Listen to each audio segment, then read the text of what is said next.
sino que lo adoran de tal manera que lo han hecho objeto de rimas. Por ejemplo, este cerdito fue al mercado, y cuentos infantiles, como Porky, los tres cerditos. Porky es una caricatura muy popular y hace poco se realizó un largometraje sobre un cerdo llamado Baby. Por lo tanto, se puede decir que quienes dicen ser seguidores de Cristo, en realidad no están siguiendo el camino de Cristo.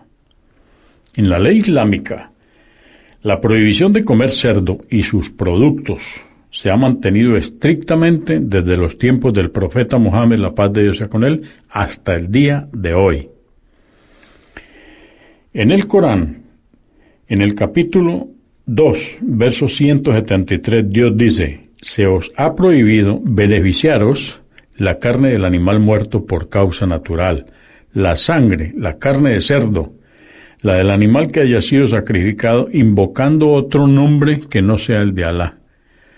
Pero si alguien se ve forzado a ingerirlos por hambre, sin intención de pecar ni excederse, no será un pecado para él. Ciertamente Alá es absolvedor, indulgente. La sangre. Jesús tampoco comía nada que contuviera sangre, ni tampoco comía sangre. Dios le instruyó al profeta Moisés en la Torá, en Deuteronomio capítulo 12, verso 16. Cuiden tan solo de no comer la sangre, sino que la derramarán en la tierra como se derrama el agua. Y en Levítico capítulo 19, verso 26. No coman nada de carne que contenga sangre. No practiquen la hechicería ni la astrología.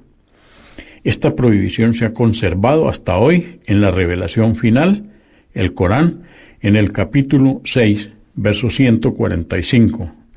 Dios le dice al profeta Mohammed, la paz de Dios sea con él: di, no encuentro en lo que me ha sido revelado otra cosa que se prohíba comer, salvo la carne del animal muerto por causa natural, la sangre derramada, la carne de cerdo, porque es una inmundicia vedada, y la carne de todo animal que por desvío haya sido sacrificado invocando otro nombre que no sea el de Alá. Por lo tanto, los ritos particulares de sacrificio fueron prescritos por Dios para todos los pueblos a los que se enviaron profetas, para asegurar que se eliminara la mayor cantidad de sangre de los animales sacrificados y recordarles a los seres humanos la generosidad de Dios. El Corán se refiere a estas instrucciones en el capítulo 22, verso 34, de la siguiente manera: por cierto, que hemos prescrito a cada nación sus ritos. Recordad el nombre de Alá al sacrificar las reses que os proveímos. Esto se dice Bismillah, sin mostrarle al animal el cuchillo del sacrificio. Se dice Bismillah. También hoy sabemos que por el principio el animal que muere nervioso secreta una cantidad de adrenalina que nos afecta también una vez que consumimos su carne con su sangre. Jesús y sus primeros seguidores cumplían con el método correcto de sacrificio mencionando el nombre de Dios y cortando la vena yugular del animal al degollarlo, para permitir que el corazón bombeara hacia afuera la sangre. Sin embargo, los cristianos de la actualidad no le dan importancia a los métodos de sacrificio tal como están prescritos por Dios. Me permito aquí hacer una aclaración. En este siglo XXI, y estamos hablando hoy, en este mes de marzo del año 2007, cuando ustedes vayan a los mercados y quieran encontrar la carne de animales que han sido sacrificados como Dios manda, dice carne halal, halal con H. Esta es la carne que se consume por parte de los musulmanes. El musulmán sabe que esta es la norma y tenemos sitios especiales en donde se sacrifican los animales y se dice Bismillah antes de degollarlos y eliminar toda la sangre del animal. Entonces, carne halal. Los judíos, si lo hacen, esa va a ser kosher.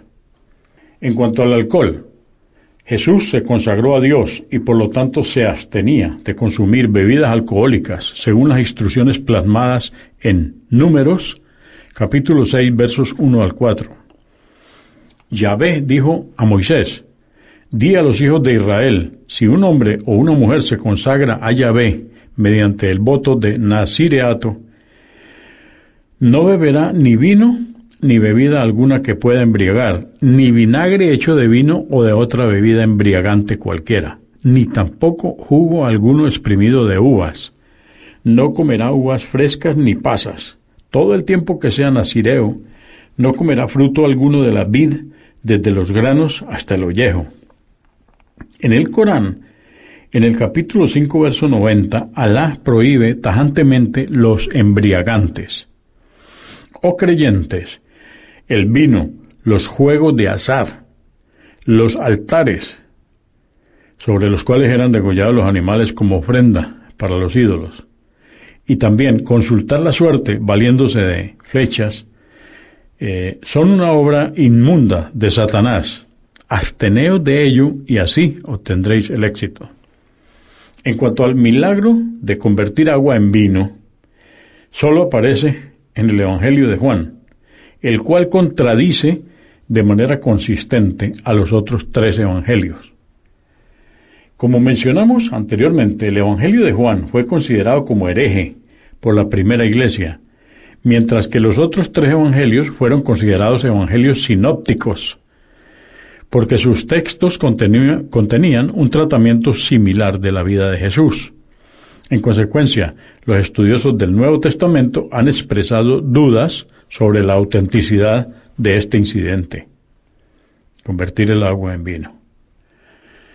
Ablución antes de la oración. Antes de realizar la oración formal, Jesús solía lavar sus extremidades, según las enseñanzas de la Torá. Moisés y Aarón hacían lo mismo, según Éxodo capítulo 40, versos 30 y 31.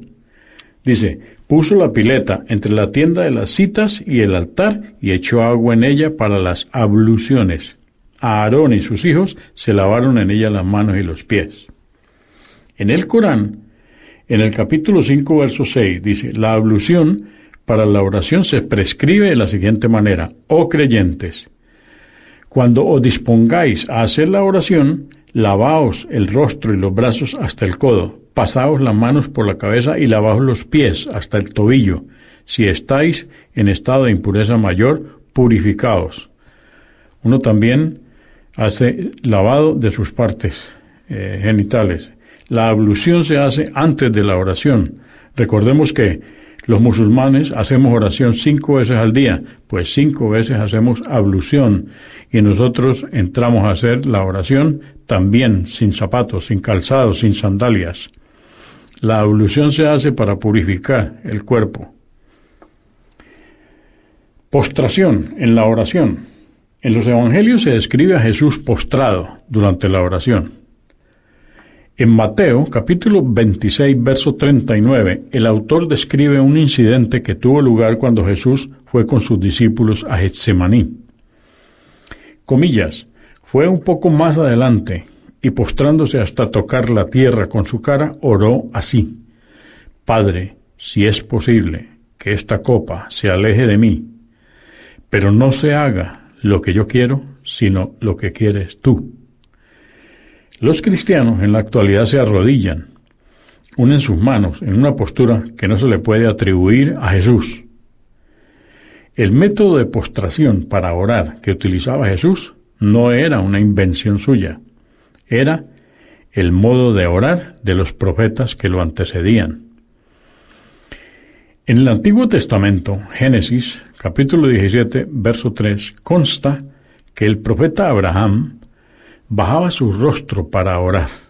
En Números, capítulo 16, verso 22 y capítulo 20, verso 6, tanto Moisés como Aarón hacían lo mismo para orar.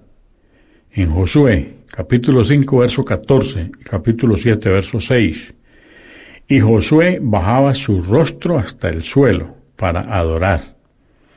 En 1 Reyes, capítulo 18, verso 42, Elías se inclinaba en el suelo y ponía el rostro entre las rodillas. Esa era la manera que tenían los profetas elegidos por Dios para transmitir su palabra al mundo, y es la única manera mediante la cual los que dicen seguir a Jesús obtendrán la salvación.